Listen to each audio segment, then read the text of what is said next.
Before filming, we had to clear out everything that was in the shed. After this, Cheyenne and I boarded up the window area so that the room was darker.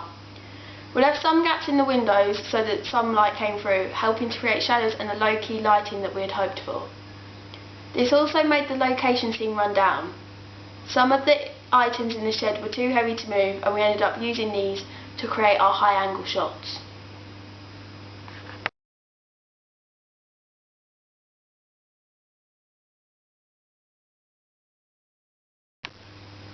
Whilst Cheyenne and I were setting up outside, Katie worked on Kira's costume.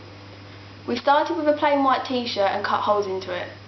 We then created a bandage on her right wrist out of what we had cut off the t-shirt, making it look like she'd hurt her wrist. We also used makeup to create bruises on her arms and to make her face look drained. We then added bruises where the cuts in her top were, as well as adding makeup to look like blood on her top. The last part of the costume was her hands being covered in blood. We originally tried makeup to create this effect, however it didn't look like we hoped. We also experimented with fake blood before deciding to use ketchup.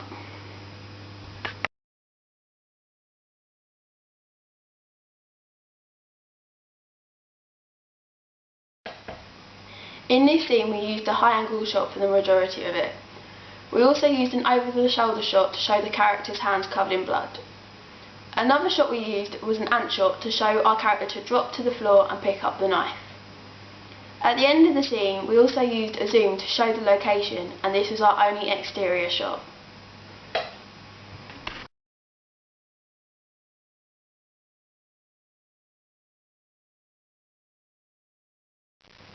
Due to costume taking longer than expected, we ended up staying on location for longer than anticipated. This meant whilst we were filming, the sun moved, meaning there was less natural light coming into the shed, causing our scenes to be darker than we had hoped. To resolve this, we had to create artificial light for some of our shots.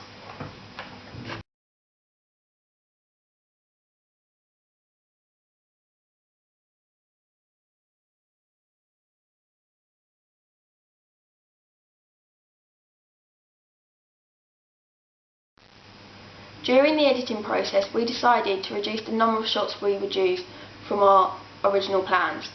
In the final version of our second scene, we have included a panning shot and a medium shot that fades in from the pan. We had originally hoped to use a zoom rather than the fade, but changed our minds whilst editing as we felt it looked cleaner.